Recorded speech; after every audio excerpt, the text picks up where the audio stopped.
তৃণমূলের প্রার্থী তালিকা প্রকাশিত হয়েছে আর তাতে অনেক গোজামিল। আমি সেসবগুলো পরে আলোচনা করব।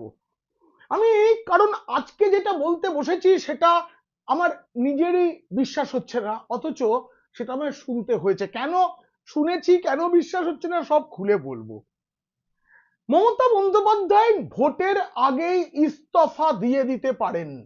তৃণমূল সূত্রেই এমন খবর পাওয়া যাচ্ছে, তৃণমূলের মধ্যে এমন আলোচনা। দেখুন, প্রার্থী তালিকায় আইপ্যাকের যে পর্যালোচনা সেটাকে গুরুত্ব দেওয়া হয়নি। একটা শাসক দলের যেরকম প্রার্থী তালিকা হওয়া উচিত সেটা নেই। এমনকি জেল খাটা পরেশ অধিকারী, জ্যোতিপ্রিয় মল্লিক তারা নিজের নিজের কেন্দ্রেই টিকিট পেয়েছেন। বিক্ষোভের ভয় মুখ্যমন্ত্রী প্রথমেই বলে নিয়েছেন, যারা পেলেন না তারা কিছু মনে করবেন না। আমি এ নিয়ে পরে আলোচনা করব। কিন্তু মমতা বন্দ্যোপাধ্যায় যে ক্ষমতা থেকে চলে যাচ্ছেন সেটা তিনি টের পেয়ে গিয়েছেন, তার বড় প্রমাণ তিনি ডিএ নিয়ে যেভাবে ঠকালেন। আমি আজকে ডিএ এর চিঠিগুলো দেখিয়ে দেখিয়ে আপনাদের বুঝিয়ে দেবো একটি টাকাও সরকার দেবে না, অথচ ডিএ এর ঘোষণা করলো, এবং কিভাবে সেটা আপনারা অবাক হয়ে যাবেন। একজন মুখ্যমন্ত্রী কিভাবে সরকারি কর্মীদের ঠকাতে পারেন সেটা আমি বলবো। সেগুলো ফাঁস করার সাথে সাথেই বলবো কেন তিনি ইস্তফা দিতে পারেন। আলোচনা ভালো লাগলে অবশ্যই সাবস্ক্রাইব করবেন। পিনাক্কি বলছে, মমতা কিভাবে শেষ ঠকানোটা ঠকিয়ে দিলেন এবং কিভাবে নিজের আরো বিপদ ডেকে আনলেন সেটা জানতে দেখুন ও শুনুন। পিনাক্কি বলছে, ভোট ঘোষণা হলো 15ই মার্চ। তার 55 মিনিট আগে মুখ্যমন্ত্রী বললেন তখনো পর্যন্ত কোনো সরকারি বিজ্ঞপ্তি নেই। এবং দেখুন, পরে যে সরকারি বিজ্ঞপ্তি প্রকাশ করা হয়েছে সেটা প্রকাশ করা হয়েছে কবে? 16ই মার্চ। আর 16ই মার্চ প্রকাশ করা বিজ্ঞপ্তির তারিখটা কি? 13ই মার্চ। তাহলে 13ই মার্চ যদি কোনো সরকার বিজ্ঞপ্তি জারি করে থাকে সেটা তো সেই দিনই প্রকাশ করার কথা। ব্যাকডেটে কেন করতে হলো? 15ই মার্চ এক্স স্যান্ডেলে জানালেন, 13ই মার্চ। আপনারা বলুন না, আমার মনে না অনেক প্রশ্ন, এর মধ্যে কত মিথ্যে কথা বলা রয়েছে। আমি আপনাদের যখন বলবো আপনারা অবাক হবেন। মমতা বন্দ্যোপাধ্যায় কিভাবে চালাকি করলেন, চালাকি করে ঠকালেন সরকারি কর্মচারীদের। তারাই তো ভোট করবেন, কিন্তু তার থেকেও বড় খবর তিনি ইস্তফা দিতে পারেন, সেটা বলবো। তবে তার আগে এই যে ইস্তফা দিতে পারেন এটা নিয়ে আমার মনে একটা গুরুতর প্রশ্নও রয়েছে, সেটা আমি বলবো। আগে একবার ডিএর বিষয়টা একটু আলোচনা করে নেওয়া যাক। দেখুন, সরকারি কর্মচারী বলতে যারা বোঝায় সরাসরি যারা সরকারি কর্মচারী তারা আছেন, অবসরপ্রাপ্তরা অবশ্যই তাতে আছেন। এছাড়াও সরকারি সাহায্যপ্রাপ্ত শিক্ষা প্রতিষ্ঠান মানে স্কুল, কলেজ, প্রাথমিক স্কুল সব, এছাড়াও অশিক্ষক কর্মচারী আছেন, এছাড়া কিছু সংস্থা আছে, পুরসভা আছে, পঞ্চায়েত আছে, সংবিধিবদ্ধ কিছু সংস্থা আছে, স্থানীয় স্বায়ত্তশাসিত কিছু সংস্থা রয়েছে। এই সব কর্মীদেরই কিন্তু বকেয়া ডিএ রয়েছে।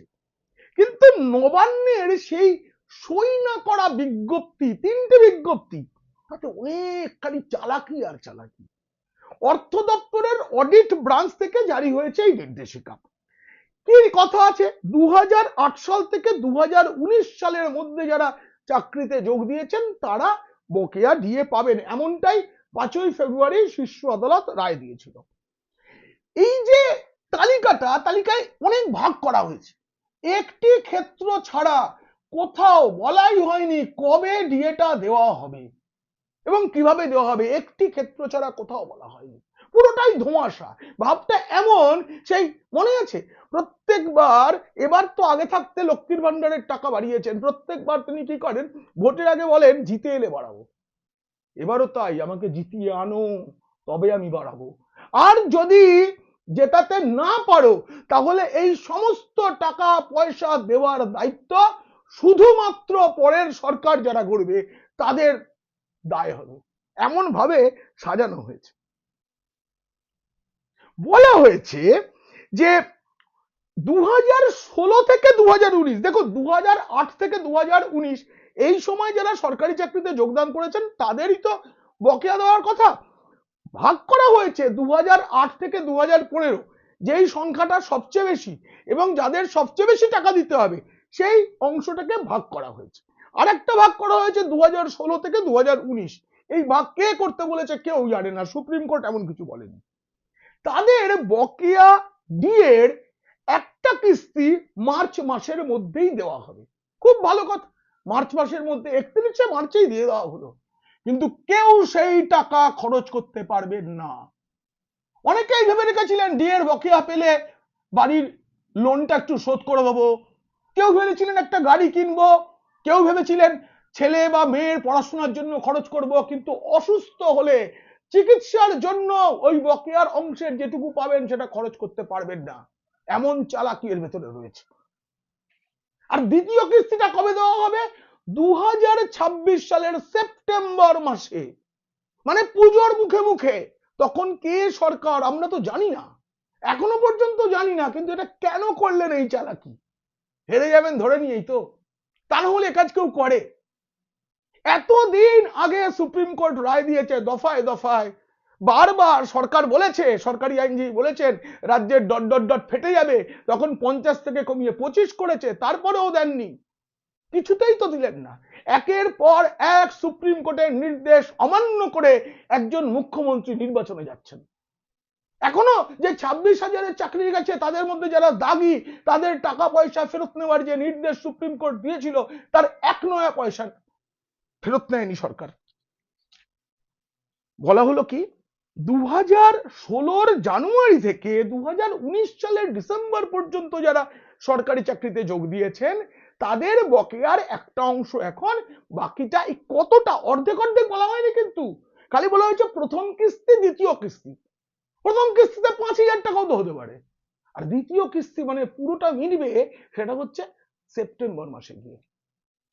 সত্যি আমাদের মুখ্যমন্ত্রীকে নিয়ে গর্ব করার না মানে বিষয়ের অভাব নেই, সব বিষয়ে গর্ব করা যায়। আমি তাই তো বলি গর্বের মুখ্যমন্ত্রী, সততার প্রতীক মমতা বন্দ্যোপাধ্যায়। এবার বলি যে এই যে বকেয়া অর্থ সেটা কিভাবে দেওয়া হবে? ইন্ডিয়া কনজিউমার প্রাইস ইন্ডেক্স এই অনুযায়ী ডিএ বাড়াতে হয়, সেই অনুযায়ী নাকি দেবে। তাহলে এতদিন দেয়নি কেন? ভোটের মুখে বলা হচ্ছে সেই অনুযায়ী দেওয়া হবে। বকেয়া ভাতার চূড়ান্ত পরিমাণ নির্ধারণ হওয়ার পরে সেই অনুযায়ী পরবর্তীকালে অ্যাডজাস্টমেন্ট করবে সরকার, এটা লেখা রয়েছে বিজ্ঞপ্তিতে। কিসের অ্যাডজাস্টমেন্ট, কার সঙ্গে অ্যাডজাস্টমেন্ট, কত টাকার অ্যাডজাস্টমেন্ট কিচ্ছু বলা নেই, কিন্তু অ্যাডজাস্টমেন্ট করা হবে। বুঝলেন চালাকিটা? বুঝলেন? সবাই ভাবছে সব টাকা তো দিয়ে দেবে। আর 2008 থেকে 2015 এই সময়কালে যারা চাকরিতে যোগ দিয়েছেন তাদের কি হবে? তাদের জন্য বলা হয়েছে টাকা দেওয়া হবে। কবে দেওয়া হবে জানি না, কত টাকা দেওয়া হবে জানি না, ক কিস্তিতে দেওয়া হবে জানি না, গোটা বিজ্ঞপ্তির কোথাও উল্লেখ নেই 2008 থেকে 2015 সালের মধ্যে যারা সরকারি চাকরিতে যোগ দিয়েছিলেন, যেটা বেশি অংশ, তাদের টাকাই তো বেশি পাও না, সেই টাকা কবে কিভাবে দেওয়া হবে তার কোনো উল্লেখ নেই। এটাকে চালাকি ছাড়া কি বলবেন বলুন? এটা প্রতিশ্রুতিও নয়, প্রতিশ্রুতি বললে অনেক বড় কথা বলা হয়ে যায়। এই নির্দেশে আরো একটা গোজামিলে ব্যাপার, পেমেন্ট প্রক্রিয়া বলে যেটা দিয়েছে তাতে group A, group B, group C এই 3 শ্রেণীতে ভাগ করা হয়েছে। যারা গ্রুপ সি তাদের টাকাটা নগদ ব্যাংক অ্যাকাউন্টে পড়বে, কিন্তু বাকি টাকাটা দিয়ে দেওয়া হবে জেনারেল প্রভিডেন্ট ফান্ড, জিপিএফ অ্যাকাউন্টে জমা পড়বে টাকাটা। মানে মার্চের মধ্যেও যে টাকাটা দেওয়া হবে বলেছে, এ গ্রুপ বি গ্রুপ তাদের সেই টাকাটা জমা পড়বে পিএফ অ্যাকাউন্টে, এবং সেখানে আরেকটি শর্ত দেওয়া রয়েছে, জমা পড়ার 24 মাস মানে 2 বছরের মধ্যে ওই টাকা ছোঁয়া যাবে না। তার মানে কাগজে টাকা, বুঝতে পেরেছেন? অ্যাকাউন্টে দেখাবে যে টাকা রয়েছে পিএফ অ্যাকাউন্টে, কিন্তু সেই টাকা শরীর খারাপ করলে চিকিৎসার জন্য ব্যবহার করা যাবে না। একমাত্র যদি কারো অবসর এই সময় হয়, মৃত্যু হয়, বা কেউ পদত্যাগ করেন, সেক্ষেত্রে এই সময়টা একটু কমবে, কিন্তু এক্ষুনি কেউ তুলতে পারবে না। কারণ কেউ যদি পদত্যাগ করেন, কেউ যদি মারা যান, কেউ যদি অবসর নেন, তার তো সেটেলমেন্ট প্রক্রিয়া আছে। সেটেলমেন্ট প্রক্রিয়া যতদিন ধরে চলবে ততদিন সংশ্লিষ্ট পরিবারের কেউ বা যিনি অবসর নিলেন তিনি, পদত্যাগ করলেন তিনি, টাকায় হাত দিতে পারবেন না।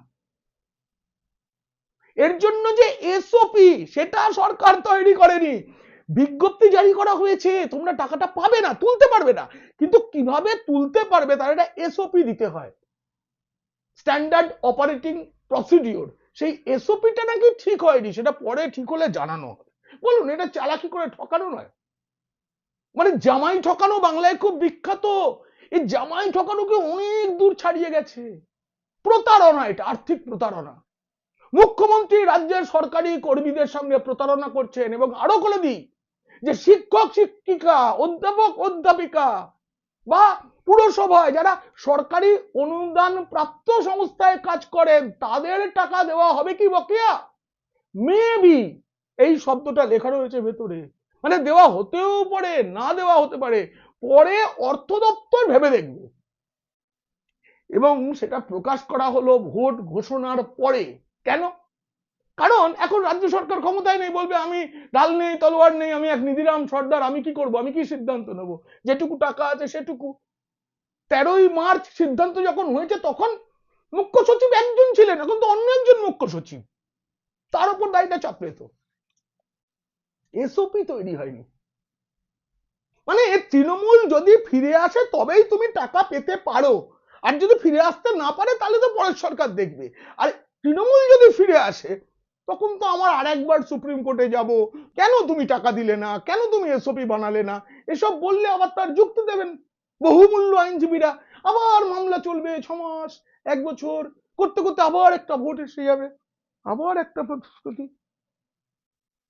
আমি আপনাদের দায়িত্ব নিয়ে বলছি, এই যে 3টে বিজ্ঞপ্তি রাজ্য সরকার প্রকাশ করেছে তাতে বলা হয়েছে বিজ্ঞপ্তি অনুযায়ী শিক্ষক শিক্ষিকা সহ অন্যান্য সরকারি অনুদানপ্রাপ্ত সংস্থার কর্মীদের আদৌ বকেয়া মেটানো হবে কিনা তার কোনো উল্লেখ নেই, পরে ভাবা হবে বলে জানিয়ে দেওয়া হয়েছে। কেন? তারা কি দোষ করেছেন বলুন তো? সরকারি কর্মচারীদের ঠকানো, শুধু ঠকানো নয়, প্রতিটি প্রতিষ্ঠানের কর্মচারীদের মধ্যে একটা বিভেদ তৈরি করে দেওয়া হলো। তুমি ডাইরেক্ট সরকারি, তুমি ইনডাইরেক্ট সরকারি, বিভেদ তৈরি করে দেওয়া হলো। অবসরপ্রাপ্ত সরকারি কর্মীদের জন্য যে নির্দেশ বিজ্ঞপ্তিতে রয়েছে সেটাও ভয়ঙ্কর। বর্তমান পেনশনারদের এই বকেয়া সরাসরি তাদের ব্যাংক অ্যাকাউন্টে জমা পড়বে, এই অবধি লেখা আছে। তারপর যারা কলকাতা এলাকার বাইরে ট্রেজারি থেকে পেনশন পান তাদের ক্ষেত্রে পেনশন মডিউলের মাধ্যমে টাকা দেওয়া হবে। অন্যদিকে যারা কলকাতার ব্যাংক বা ভিন রাজ্য থেকে পেনশন পান তাদের ক্ষেত্রে প্রয়োজনীয় ব্যবস্থা গ্রহণ করা হবে, এটা বলেছে। তারপর কি বলেছেন? কবে থেকে করা হবে সেটা বলেনি। করা কবে করা হবে আমি বলবো নি। এইভাবে সরকারি কর্মচারীদের ঠকিয়ে মুখ্যমন্ত্রী যে ভোটে যাচ্ছেন, সেই ভোটে কি আদৌ তার জেতার মনোভাব আছে নাকি হার ধরে নিয়ে? 2008 থেকে 2015 তাদের কবে পাওয়া যাবে তার কোনো গ্যারান্টি নেই। 16 থেকে 19 তাদের একটা টাকা এখন, বাকি টাকাটা সেপ্টেম্বরে। যারা অবসর নিয়েছেন তাদের টাকা নিয়ে পেনশন ভোগীদের ঠকানো হচ্ছে। ভাবতে এমন, আমরা তো হেরেই যাচ্ছি তাই আমরা আর টাকা দেব না, যারা আসবে তারা ভাববে বা দেবে, আর আমাদের যদি ভুল করে তোমরা আবার ক্ষমতায় নিয়ে আসো তখন আমরা ভেবে দেখবো, ভাববো, ওরা আবার মামলা করব, আবার হারবো মামলায়, আবার প্রতিশ্রুতি দেবো, আবার টাকা দেব না, চলবে, চলতে থাকবে, চলতে থাকবে। এবার বলি মুখ্যমন্ত্রী কেন ইস্তফা দিতে পারেন? আপনাদের সবার মনে আছে আইপ্যাকের অফিস এবং কর্তা প্রতীক জৈনের বাড়িতে যখন ইডি রেড করছিল মুখ্যমন্ত্রী সেখানে ঢুকে পড়েন, ইডির দাবি অনুযায়ী তিনি ডাকাতি করেছিলেন। সেই মামলার শুনানি পিছিয়েছে, নানা কারণে পিছিয়ে চূড়ান্ত শুনানির জন্য দিনটা ঠিক হয়ে রয়েছে 18ই মার্চ বুধবার। এদিন যদি সিবিআই তদন্তের নির্দেশ দেওয়া হয় তাহলে মুখ্যমন্ত্রী মমতা বন্দ্যোপাধ্যায় অবসর নিতে পারেন, ইস্তফা দিয়ে ভোট লড়তে পারেন, এমন আলোচনা তৃণমূলের মধ্যে রয়েছে। কেন? তিনি একটা সেন্টিমেন্ট পেতে চাইবেন। একেই ভবানীপুর তো মারাত্মক আসন, ভবানীপুরে অঙ্ক বলছে যে মুখ্যমন্ত্রী 10,000 ভোটে পিছিয়ে থেকে লড়াই শুরু করছেন। আমি বলবো একটা প্রতিবেদন করব শুধু ভবানীপুর নিয়ে, আমি আরো কিছু কথাবার্তা বলে আরো নথি জোগাড় করে তারপরে বলবো আপনাদের। যদি সিবিআই তদন্ত শুরু হয়ে যায় তখন তো মুখ দেখাবার জায়গা থাকবে না। ইতিমধ্যে চোরেদের তিনি প্রার্থী তালিকা রেখে দিয়েছেন। খাদ্যমন্ত্রী বালু জ্যোতিপ্রিয় মল্লিক রেশন দুর্নীতি মামলায় জেল খেটেছিলেন, তাকে আবার হাবড়ায় ক্যান্ডিডেট করা হয়েছে। কোনো ঝুঁকি নিতে চাইছেন না। এরা যদি বেঁকে বসে হারটা আরো কঠিন হবে, হার সবাই মিলে হারবো, কাউকে ছাড় দেননি। আমি যে তালিকা বলেছিলাম যারা বাদ যেতে পারে আপনারা মিলিয়ে নেবেন। জীবনকৃষ্ণ সাহা টিকিট পাননি, কিন্তু পরেশ অধিকারী টিকিট পেয়ে গেছেন। যাই হোক, সেটা নিয়ে অন্য সময় আলোচনা করা যাবে। কিন্তু মুখ্যমন্ত্রী মমতা বন্দ্যোপাধ্যায় কি আদৌ ইস্তফা দেবেন? এত দায়বদ্ধতা দেখাবেন, এত সততা দেখাবেন? আমাদের গর্বের মুখ্যমন্ত্রী সততার প্রতীক। এমন নজির এই দেশের লালকৃষ্ণ আদবানি দেখিয়েছিলেন। তার বিরুদ্ধে অভিযোগ ওঠার পরে তিনি পদত্যাগ করেছিলেন এবং বলেছিলেন অভিযোগ মুক্ত না হয়ে তিনি আর সংসদে আসবেন না। অভিযোগ মুক্তির পর তিনি আবার জিতে তবে সংসদে পা রেখেছিলেন। আর মুখ্যমন্ত্রী এখন তার ঢাল নেই, তলোয়ার নেই, নিধিরাম সর্দার সব পুলিশ অফিসারকে সরিয়ে দিয়েছে নির্বাচন কমিশন। আমি আপনাদের বলেছিলাম এবার ভোট অন্যরকম হবে। এবার ভোট যে অন্যরকম হতে চলেছে তার প্রমাণ প্রতি মুহূর্তে দিয়ে চলেছে নির্বাচন কমিশন। এই যে 4 রাজ্য এবং একটি কেন্দ্রশাসিত অঞ্চল পুদুচেরিতে যে ভোট হবে, প্রত্যেক জায়গার জন্য পর্যবেক্ষক নিয়োগ করা হয়েছে। কিন্তু পশ্চিমবঙ্গে আপনারা জানুন প্রতিটি বিধানসভার জন্য আলাদা পর্যবেক্ষক নিয়োগ করা হয়েছে। এটা ইতিহাসে নেই, ভারতের ইতিহাসে নেই। পুলিশ জেলা বা কমিশনারেট পিছু একজন করে পর্যবেক্ষক রাখার নজির রয়েছে, কিন্তু কমিশনের তরফে যা তথ্য পেয়েছি তাতে দেখা যাচ্ছে পশ্চিমবঙ্গের 294টি আসনের মধ্যে 294টিতেই সাধারণ পর্যবেক্ষক নিয়োগ করা হচ্ছে। পুলিশ পর্যবেক্ষক পাঠানো হচ্ছে রাজ্যে 84 জন, এবং তারা এই রাজ্যের পুলিশ কর্তা নন। আয় ব্যয়ের হিসেব রাখার জন্য পর্যবেক্ষক নিয়োগ হচ্ছে রাজ্যে 100 জন। মানে পুলিশ পর্যবেক্ষক করা হয়েছে আমাদের যতগুলো লোকসভা, 42টি লোকসভা পিছু 2 জন করে পুলিশ পর্যবেক্ষক, এবং তার থেকে বেশি লোকসভা পিছু 2.5 জন করে হিসাব পর্যবেক্ষক রাখা হচ্ছে। যে টাকা পয়সার গোলমাল। আমি বারবার বলেছি এবার ভোট অন্যরকম হবে, কারণ এবারের ভোট টিএমসি বনাম বিজেপি নয়, এবার ভোট টিএমসি বনাম বাংলার। এবার টিএমসি বনাম সংবিধানের, টিএমসি বনাম ইলেকশন কমিশনের ভোট। এই রাজ্যে সুষ্ঠু শান্তিপূর্ণ নির্বাচন করাটা নির্বাচন কমিশনের কাছে চ্যালেঞ্জ। কিন্তু যে সরকারি স্কুল কলেজের শিক্ষক শিক্ষিকা, অধ্যাপক অধ্যাপিকা, পুরসভার কর্মী যারা সারা বছর কাজ করেন, তৃণমূলের এত এত প্রকল্প নিয়ে মুখ্যমন্ত্রী এত গান, সেই কাজগুলো তো সরকারি কর্মীরাই করেন, তারাই তো সাফল্য এনে দেন। তাদেরকে ঠকালেন। কেন ঠকালেন? তিনি বুঝে গিয়েছেন এবার কর্মীরা তাদের হয়ে ভোট করাতে পারবে না। কমিশন যে ব্যবস্থা নিয়েছে তাতে রাজ্যের ডিএফ যারা পান, ডিএর বকেয়া যারা পান, তারা ভোট তৃণমূলের হয়ে করাতে পারবেন না। অতএব পিসিমণি, ভাইপো বাবু ঠিক করলেন এদের টাকা দিয়ে কি লাভ, সেই টাকা ভোটের খরচ করলে অনেক ভালো। তাই তাদের মিথ্যা প্রলোভন দেওয়া হলো, ঠকানো হলো, চালাকি হলো। কিন্তু চালাকি দিয়ে মহৎ কাজ হয় না শুনেছি। ভোট বৈতরণী কি পার হওয়া যায়? এই প্রতিবেদন কেমন লাগলো জানিয়ে অবশ্যই মন্তব্য করবেন। ভালো লাগলে বন্ধুদের, খারাপ লাগলে শত্রুদের শেয়ার করবেন। আপনারা খুব খুব ভালো থাকবেন।